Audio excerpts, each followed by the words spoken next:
Hello, everybody. Thanks for joining. Good morning, good afternoon, good evening, wherever you might be, and welcome.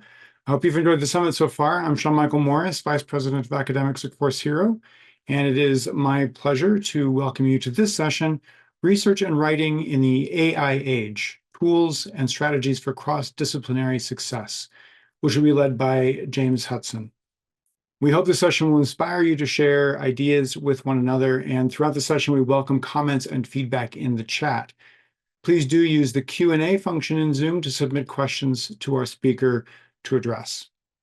And now let me please introduce our presenter today.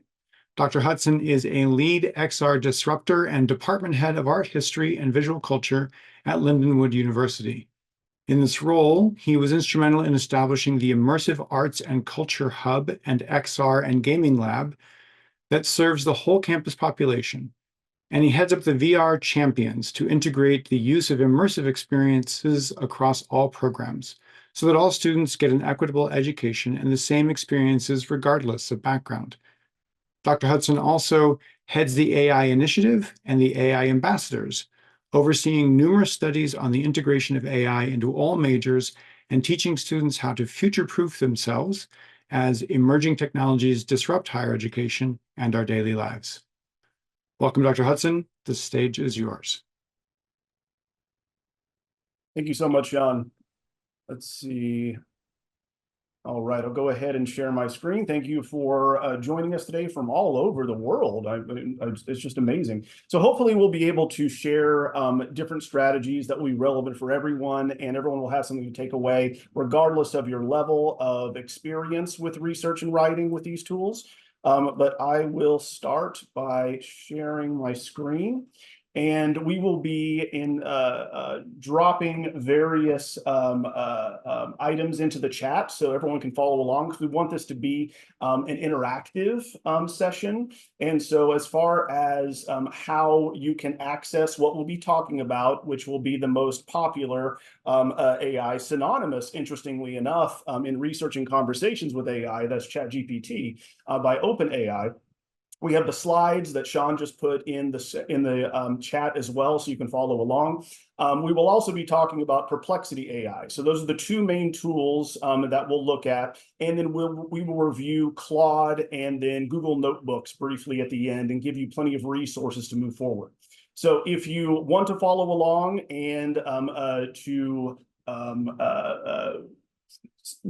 do these prompts as we're going to be having them up here for you, please go ahead and click on the links that we have here in the chat. There we go. I think he already put them in there. Douglas, yes, Perplexity is one of the more popular research tools that we'll talk about, along with Consensus, Scite, and many others that correct directly with databases and allow you to collate and organize massive amounts of information.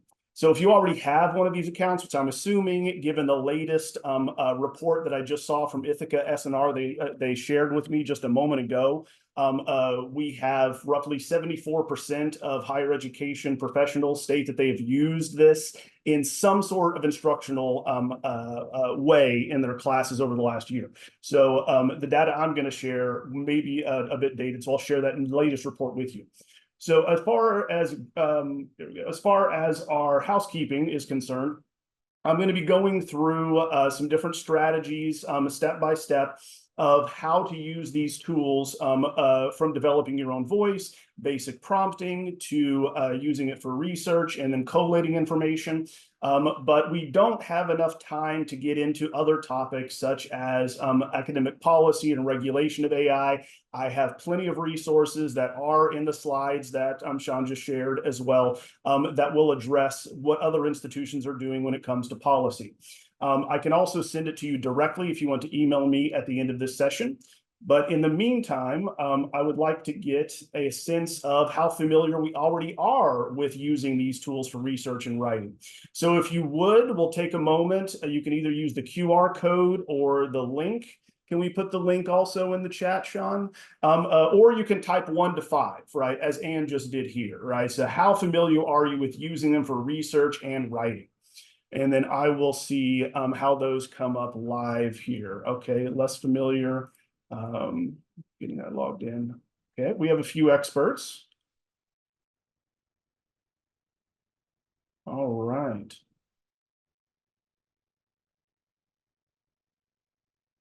Okay. All right, so it looks like we have everyone roughly at about a 2.5, although we do have some that are stating 4 or 5. So hopefully we can give you some additional things that will be helpful. We also have 2 books coming out on the topic this fall. So so just be on the lookout. One is a Routledge on using AI for writing in the English composition classroom. The other one is specifically geared towards doctoral students and researchers, which we will introduce some early steps today. So we'll go ahead and get started, continue putting those in. Yep, we'll definitely cover perplexity. So let's start off with what large language models need in order to have good output and good direction. So we'll start with prompting in this way. So prompting 101, you probably heard of prompt engineering. And the beginning in November 2022, it was a very complex and laborious process. But as long as you understand the 3 basic elements of a prompt, the anatomy of a prompt, then you'll be able to apply it across the wide range of large language models, including ChatGPT, including Gemini, which was Bard. You have Meta's Llama, Mistral, and of course, Claude that we'll talk about today, backed by Anthropic, which just launched their 3.5 Sonnet version, which slightly outperforms GPT-4. But in thinking about what we want these models to do, they are trained on human natural language and how we engage with each other, asking questions and telling each other what we want as far as an outcome of a given conversation. And so the first step is, of course, to tell it what it is. And so you will say that you are this individual. So if you are going to be, I saw plenty of instructors in literature, in anthropology, etc. So then you would be an anthropology professor with so many years of experience, right? And this is going to give it context. So it knows it needs to be pulling from these various publications and other things it's been trained on associated with anthropology or literature or Shakespeare studies. Right. Next, once you tell it what it is, you then want to tell it what actions are going to be required. That being, what specifically do you want it to do? Do you want it to come up with basic ideas, brainstorm? Do you want it to work with you on coming up with different rubric ideas or assignments? And then finally, as far as outputting, what specifically do you want it to output? Is it outputting in bullet points, in paragraph format? Is it specific citation styles like APA? And so with these 3, you are going to find, we'll address that in a moment, Douglas, as far as hallucinations are concerned.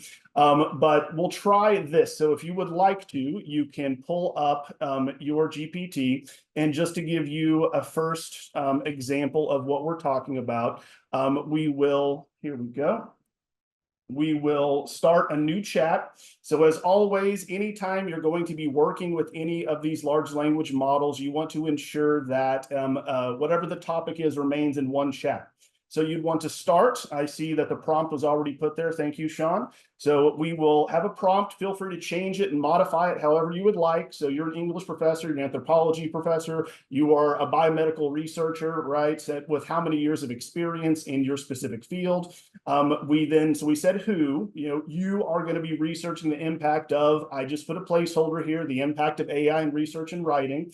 And then I'm telling it what it should be doing. You'll brainstorm research topics with me, and we'll generate 3 potential research questions on how that can be used. And I just put it as a placeholder for English literature. You can use whatever topic you would like. But then I'm specific in saying output the 3 research questions along with a sentence, at least one sentence explaining why it's significant. And so live, it's going to say, okay, here are 3 potential topics that we could have. Again, we're just brainstorming in this way on this given subject. And so you can continue and continue to converse with it by stating something as simple as, tell me more about 1. Right. And so you can then start developing and going back and forth with the model on how it might be used, what could be the scope of it, what would be a research question associated with it, etc. And so you can continue going. Here we go. I'll just show you this. You can continue going and then say, develop an assignment associated with that on, say, themes and symbols in Shakespearean plays, right? So here's an assignment that you can output. Of course, a first draft, you can change whatever you would like. Now give me a rubric, for instance, right, to go along with that to help me grade it, and you can tweak that as needed. Right, so just to give you an idea, but this still is going to give you a fairly generic type of voice and style. And one of the big problems that especially English professors have noted in the use of AI is they can spot it immediately because they're not using any voice or style guides, or it sounds very generic. And so we need to think about rhetoric and our audience, that being, what specifically do we want to address? Who is our audience? What is the information? And how do you get it to sound like you? Here's a long series of steps, but if Sean will put in the next one, we'll give you another prompt to start thinking about how to capture your voice or of a specific theme, field, and or research area. And so you find here that we have the instructions would be find a few paragraphs or a page of your work, right? If you're using a paid model, you can upload or attach an entire article you've written, for instance, right? Then you use the following prompt, right? You can say, using this example, give me a voice and style guide for future chats, and then you can give the specifics. You can add diction, you can add whatever you would like there. And so we'll pull that up and give that a go. I just happen to choose Shakespeare because it is a very fun thing to do, along with, of course, giving us the ability to demonstrate this. So if we pull this up here, I'll go to a new chat and I'll state I chose, use the following to create the voice and style. You then can paste in whatever you want. I only pasted in a few sentences to give me a style guide. And so then it's going to give me the guide that I can use in future chats. So if you're using the free version of these, remember that you need to add this at the beginning of each chat so that it sounds like you as you're moving through and you have a consistency of voice and style. If you're using the paid version, for instance, you can go, I'll stop this. You can go and add your own custom GPT. So remember, you can add who you are, your biography, as well as your own custom style guide like I have here. I'm going to turn it off so that we can demonstrate what we're doing here, though. And now once you have that, you can say, using the voice and style guide, write a letter to my class telling them that the research paper has been extended a week due to inclement weather, right? Or whatever you want, whatever you'd like it to do, right? So notice it's going to then start taking the different guides and using the same terminology, tone, voice, diction, etc. And of course, it's slowing down now because why wouldn't it? But then you can change based on rhetoric. Now you can say, using the same guide, write a letter to a professional colleague asking them to partner on a grant. Right, so you can change based on what the given audience is. And of course, it's going to slow down there. So an output, make it formal, less formal, professional, right? You can say, write it so that a fifth grader will understand it, explain this concept so an eighth grader will understand it. And so we probably should find another one to do that with. Let's do that with Claude just to make sure that's fun. So we'll pull over Claude, which is another large language model that people often prefer, especially those in English, because you can upload and attach different items. So if I were to put the same voice and style guide in, it'll come out, and then we'll illustrate this with this other one. So here are the voice and characteristics, linguistic style, vocabulary, tone. And now I can say, using the style guide, write a letter of recommendation for a colleague for promotion in rank to associate professor. All right, just to give you an idea. So then you can tailor it to specific audiences and think about the rhetorical strategy you have for it. And of course, I can then state, make this less formal, make this more formal, etc. And so I wanted to just share that there as far as finding and training your own voice, because that really makes the difference in making it sound like you in different scenarios. So now that we have that, let's move on down. Now, of course, every field has different guidelines, and even different journals have different guidelines when it comes to style, citation, etc. And so one of the ways you can also use this, if you're publishing for different journals, is to go in and copy their style guide for that specific journal or publisher, etc., and then combine it with your voice and style guide that you just created, so that you can use the same vocabulary that's specific to that field, the same formatting, etc. And it's already trained on that. But make sure that you start with that at the beginning of each one of the chats so that it's consistent as you're moving through. How is it different than others? How is Claude different than others? Well, we'll talk about that. Claude just launched again 3.5. So Claude is really good at reasoning. It's not as good with math, but better in coding. And it has a larger context window, which means you can add more text to the actual window that you're querying and or modifying. But why did we need to have a voice and style guide? Why are we interacting with it in this way? And the reason is we need to kind of take a step back and understand, to our own bright eyes, and understand exactly what we're dealing with, because this is fundamental for knowing if what you're getting is accurate and how to ensure ethical and other specificity, that you're getting the right information.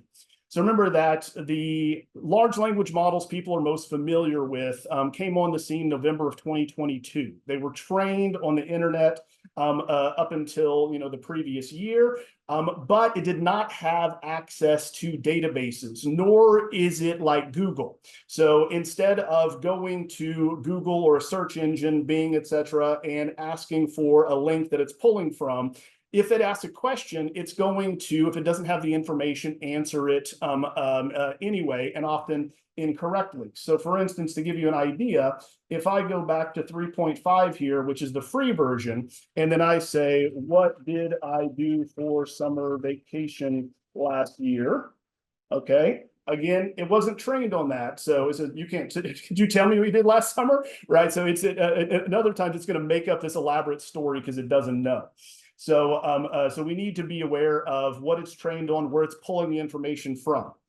So the output is associated with the data that it's trained on, and it's only as accurate as the data that it is trained on. And so, for instance, now we could have, could you tell me? That's great, Kyle. And so once again, you can now have it access the web live. So I'll show you, you can go in and have it pull directly from Bing. You can integrate, as you probably saw in my model, directly into research databases like Consensus, Perplexity AI, Elicit, etc. So the paid models, or even the free version of Claude, you can attach files. And so if you're concerned about the veracity of the results that you're getting, feed it exactly what you want, upload and attach that article, right, that you're going to be writing a literature review on or thinking about. And I'll show you how to do that here in a moment. But yes, 3.5 does have a tendency to hallucinate. That's why the free version of ChatGPT is not recommended for research. It's only recommended for brainstorming, organizing, making lists, etc. So would not recommend it for something you intend to publish or to co-author. Now, turning to where we're at, this is actually, let me pull up the latest stats so you have the latest information I was just given. So I apologize that we just now are seeing this. That's right, that's great. So here is the latest I just got from Ithaca SR, but this is data from March, right, as far as the use cases. So we know that students are using it. We know that they're using it more than faculty, but more importantly, they know they need it for their future career plans. They are seeing it in the media. They are hearing about needing strategies about preparing them for the workforce. And so what they're also concerned about, though, is ethical usage. So they're not as keen on using it for just outright cheating, and are very concerned about the where the data comes from, how to use it appropriately, etc. Semantic Scholar, very good. We find that Semantic Scholar is one of the top used, especially for the sciences, computer science, etc. So the physical sciences. Yes, we'll talk about that here in a moment. So if that's another series of studies that we've done, but you can ensure the ethical use within the classroom, at least, by integrating it directly and requiring them to use it. And we can give you strategies to where in an iterative fashion that you can do that. But let's move on here. So as we were defining what these new generative tools are, taking billions of data points, and they let you rearrange and reorganize it and query and have a conversation with it. We find that we started, and most people are still thinking of the tool as it existed in 2022. And that is to state, with the launch, it made stuff up. It couldn't cite things. It would provide inaccurate and factually inaccurate information. It can only understand the world up until 2021. So easy assignments were to give it something local as far as to write about and a recent event. So that was the earlier strategy, because they couldn't access the internet. They couldn't see things live. And it could only output one modality at a time. That being, it could only output text if it was a text generator, or an image if it was an image generator. But where we're at now, and what is integrated into Microsoft Office, the Google environment, and so on, is multimodal AI. That being, almost all of them can now go back and forth between images and text, vice versa. So they can talk about images and or create images. They can create video now. They can do data analysis. You can attach spreadsheets. Yes, so we'll come back to that, Douglas. And once again, you can have it access the internet live. So remember that the information it's given is directly proportional to how much it will hallucinate. And remember that ChatGPT 5 has been announced coming out at the end of fall. So we need to prepare for that as well, because it's even larger as far as the data set is concerned. Now, how are we already using this for teaching and research? That's right. There was an article actually on that, Mike, which was interesting for 3.5. So we find that as far as using it for teaching, we find that it's great for 24/7 answers to information that it has. So for instance, we developed an assignment or a strategy for the fall for a Spanish professor, whereby they can practice certain types of conjugation and conversational Spanish in different scenarios using certain models while they're not around. But you need to tell them specifically what they're supposed to be practicing, what they're pulling from, what the correct answers are. So you give them that in a prompt in a document, and it works much better. But you can use it once again to do things that we really want to offload anyway, right? So that being creating rubrics for every assignment, which is best practices, but can be quite time consuming. Summarizing articles, right? Updating your syllabi, right? So basic grading assistance, we can talk about that as well, depending upon what type of prompt that you're giving it. But just to give you some examples, even the free version is good at making lists, organizing information that you give it, and creating rubrics, right? So it's just going to be pulling from other rubrics it's trained on, and you can modify it, tell it to reorganize, focus instead on syntax or grammar or the thesis topic. So the free one still can do that. However, now it's very important that we have the ability to access the internet live, so you can see where it's getting the information from.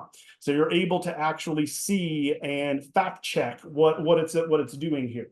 So you can use, here's one I did last year, which just is an example of give me the latest on AI research. And so it gave me a summary from a particular web page. So it can access that live now, which is quite important. You also can ask it questions such as image generation and description.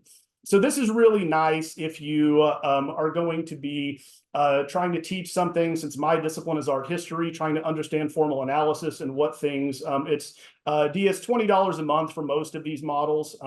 So Gemini, Claude, ChatGPT, there's $20 a month is the standard fee for subscription. So as far as images, though, you can upload an image and ask it to describe it. So it can be a photograph of something it's never seen before either. We did this with like family photos as an example in a computer science class. But it can also, you can upload, say, an image of illustration such as from a biology textbook and say, I don't understand what a nucleus is in a cell. Can you explain it to me again using this image? And so it's good at tutoring visual imagery. But it's also good, of course, you want to make sure that you're using for and not a free version, but you can also upload and attach Excel spreadsheets now.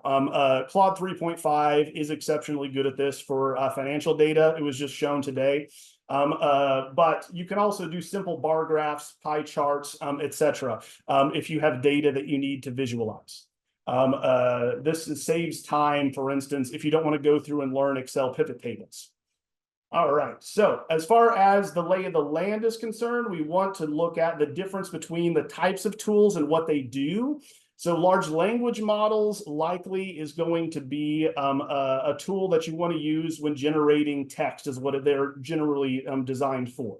So everything from OpenAI's ChatGPT, Gemini, Claude, Mistral, the French version that we have, and Llama, that's from Meta, right? So you have all these major tech companies have their own. I mean, even including you have Grok, for instance. You know, if you want to think of Twitter, which was X. So those are really good for inputting and organizing text. Now, for research, that being, what about getting peer-reviewed sources and publications and being able to search for those? That's where your other tools come into play. The databases, including Perplexity AI, we'll talk about, Elicit, Consensus, and even for the humanities, JSTOR, right? So if you think of JSTOR, which has some of the greatest journals for literature, the arts, history, etc., they have a Gen AI beta version now too.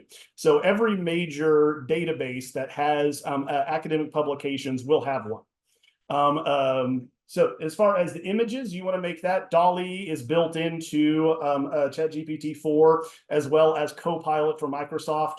If you want to go out and have more realistic imagery, you want something like Midjourney, as well as Stable Diffusion is trained on the largest model, but that's also complicated by what it was trained on. So there are more legal considerations for that last one. Now, as far as generative research, so if you haven't played around with any of these tools or tried them, I recommend that you click on the Perplexity link that we have. We also, as noted here at the end of the slide presentation, we have many databases for prompts specific to research and education, as well as all of our research, over 100 studies we've conducted at Lindenwood University associated with the use of AI in education. But let's go ahead and open up Perplexity. So I just want to pull this down here as far as the prompt. We did the voice and style guide. Okay, here we go.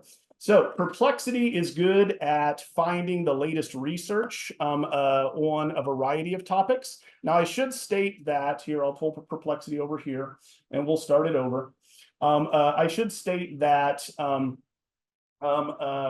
Perplexity and other tools are good for different fields, right? So someone mentioned Semantic Scholar is really good for computer science and the physical sciences.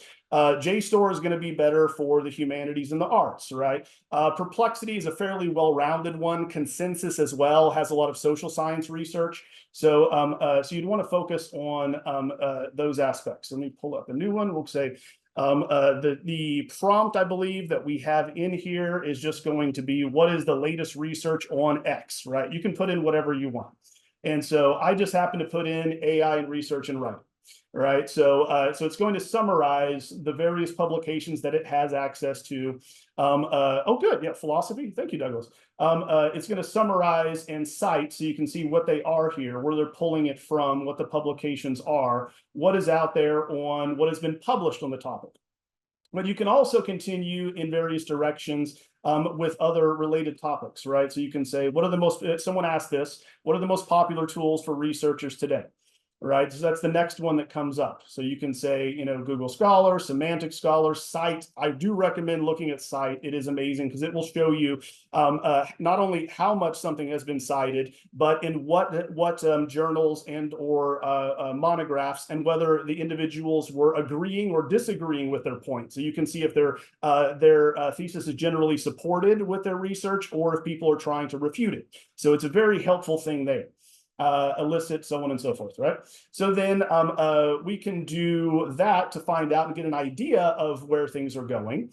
But then you can also ask follow-up questions, right? So I say, okay, well, now can you summarize a recent academic article on the subject?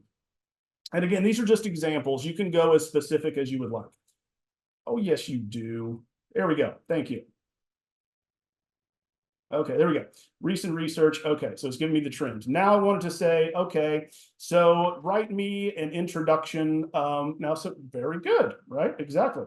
So Sean just shared that. You can say, now write a sample introduction to the research. Okay, so here's the introduction on the research that it got from the data it collected from the paper here, right, from Gray 2023 in Stanford University. So then after it did that, we can say, now create an outline on the topic so that you can start thinking about how to frame the inquiry. And again, this is just a suggestion. You can modify it, change it, do whatever you would like, but it's a good starting point because it's summarizing and breaking down what has already been said on it, right? And giving you an outline. Obviously, this is very long, so you know this is almost like a monograph instead of an article or an essay.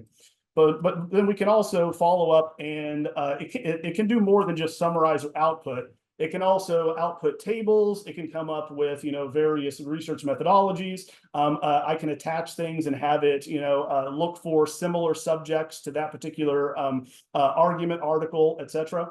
And so this is just an example of what you can do. Yes. So Mike brought up that yes, that it can still hallucinate, which is why this is the co-intelligence kind of part, as Ethan Mollick would say it, is that you always want a human researcher to verify the information and to fact check in this way. But it allows you to cull through and glean information from a much, much broader set of sources than you could previously. So I just wanted to show you what you can do with Perplexity. There are lots of advanced features that we don't have time to do there, but we already went through these. Here we go. Find a summary. Good. Okay, we did that. We should note that Perplexity is also good at drafting grant proposals. You can say then turn that into, you know, a slideshow or prepare a lecture on the topic if you're going to be covering this in a given thing. You can also go in and create content. Now generate me a quiz based on this article so that I can make sure that my students read it, or output an assignment that has them demonstrate the principles of it, etc. So it can do that. And again, as Mike said, of course, it'll give you a good first draft. Now, let's talk about summarizing and why people love Claude. So Claude, if you want to, let's put that in the chat. So Claude is very popular, especially among those that teach English composition and rhetoric. Just the output of the voice and style and tone they prefer. But I like that you don't have to have an account in order to use the attach function. So if we go over here to Claude, let me pull this over. Everyone can open this up as well and follow along. Let's start over with a new chat. When you come in, you're going to be given just the blank once again. The blank Google bar, if you have that here. Now, you have the ability to attach things. Just like with GPT-4, you can attach images, you can attach photographs, and you can attach, obviously, PDFs. So I just happen to have one here that I uploaded for the purpose of this presentation, which was just a peer-reviewed article on AI in education. So this is really good for summarizing large amounts of information relatively quickly and outputting in different formats. So I can say something as simple as summarize this article, right? And so again, this is real time, so it's going to give me, okay, it's talking about the challenges and assumptions with AI. They argue that education is shaped by various factors: commercial interest, political enthusiasm, academic research and development, etc. But then I can go back and forth and output that in different ways, right? So I can still say, now generate a lesson plan to teach this in a class on AI ethics, right? So, so it'll still do the output as you specify. I could be more specific. This said that it's going to be a 90-minute lesson. I could say that you want a 30-minute exercise, you want a 15-minute exercise. The materials you have, I could specify that. I mean, they don't have access to Wi-Fi, for instance, or we're going to be using, different types of hands-on materials. Right. So, but you can input and output whatever you'd like based upon what we just summarized and brought up there.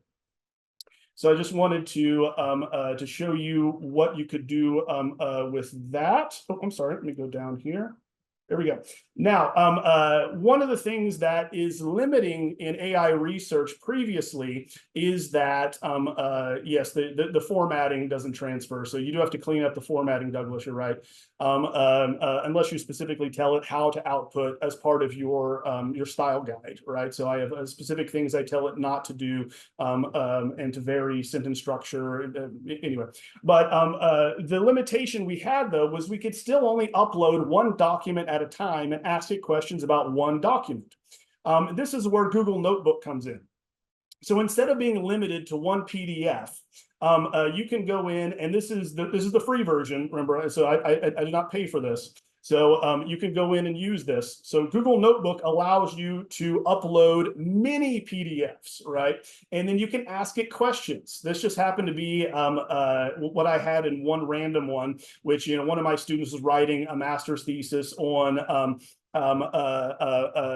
gender studies in comic books, for instance.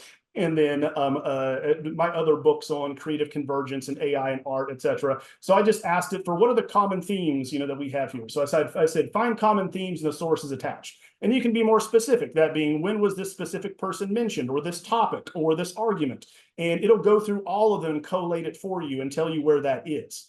And so it makes literature reviews much quicker. Of course, there's also a tool that Meta created, which will automate literature reviews. But if you want to do it manually, here's a way in which you can bring in multiple studies, right? And break down what the commonalities and the arguments are, what they are supporting or refuting as far as that might be, in order to get at your research question more quickly.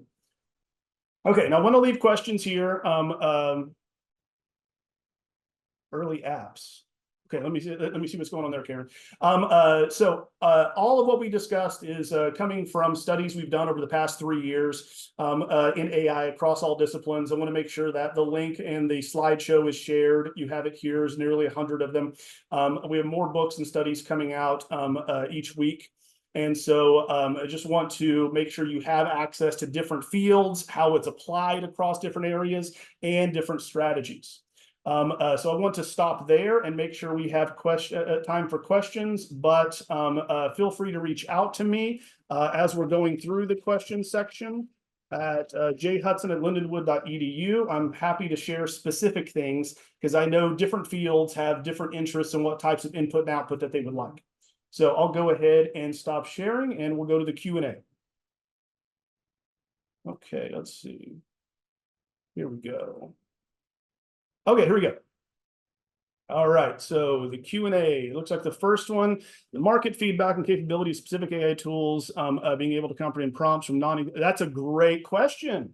That is a great question, Avi. And that's why a lot of our research is also focusing on how to save different languages and to preserve especially indigenous languages here in the Americas and abroad, because we're training these models on English. And so thereby we are facilitating and hastening the extinction of many more languages. I think we have a language going extinct every 2 weeks at this moment.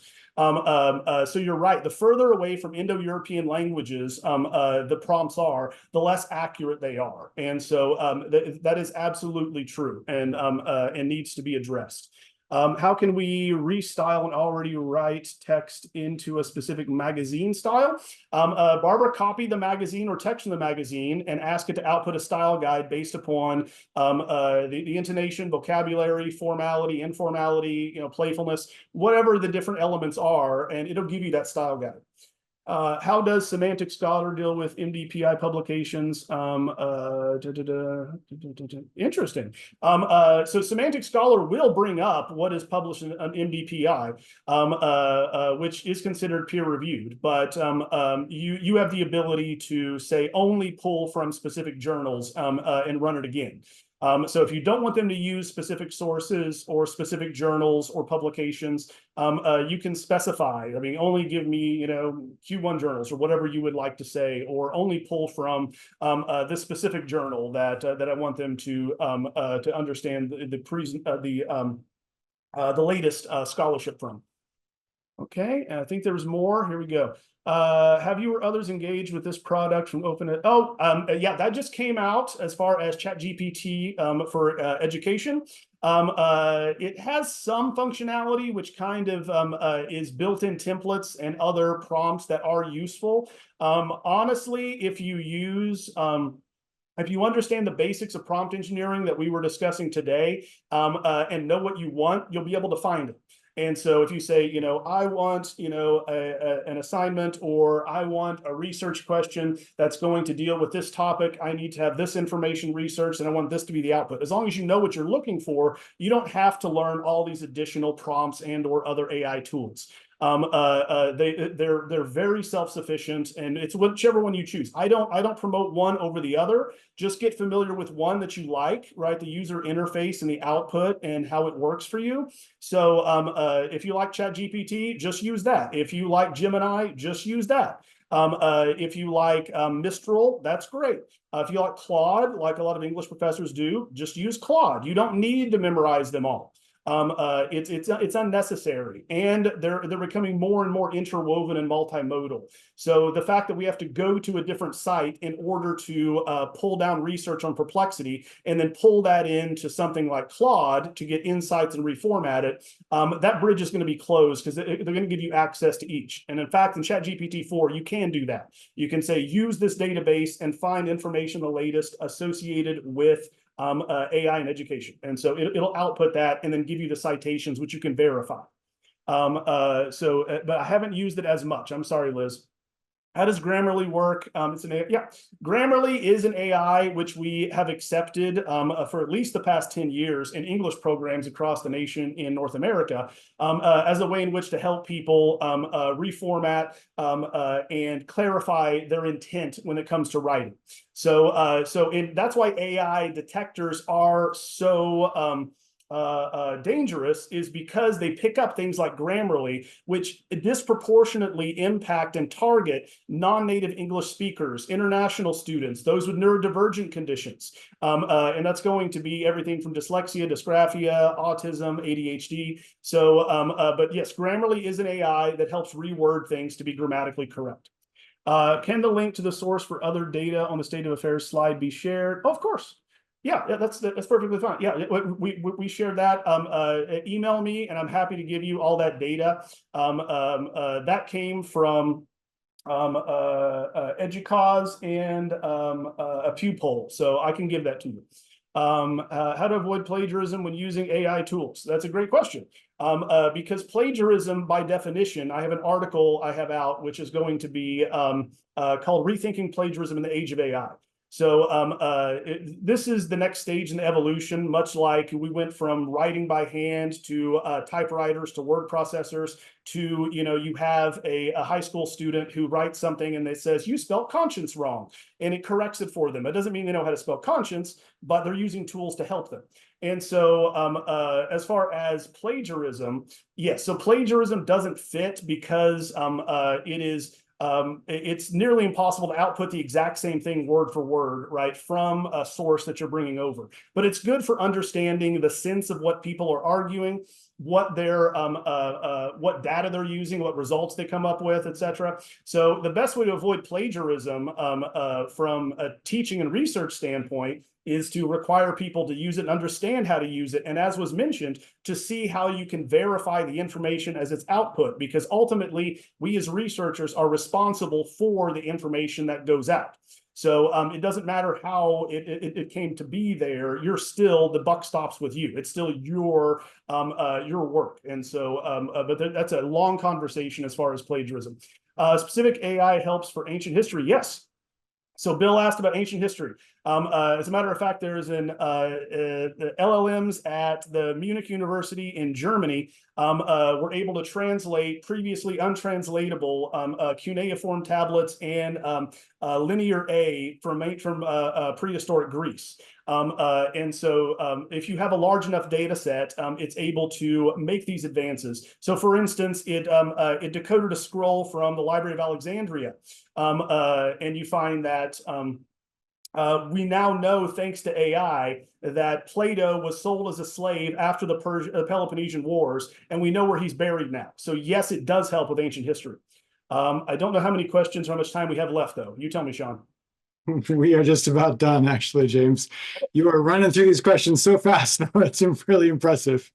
I think we do have to go ahead and close out, though, but thank you again for sharing your email with everybody. I'm sure they can email you more questions as they need to. This was just a fantastic session. Lots of really great comments in the chat. People really loved all the resources that you shared. So thank you very much for taking time with us today. Just a great session. To everyone in the audience, thank you very much for joining us today. And please plan to return tomorrow starting at 9 a.m. Pacific time for our second day of sessions and a keynote from Julia Freeland Fisher. I'll drop a link to the agenda in the chat so you can plan ahead. Thank you so much.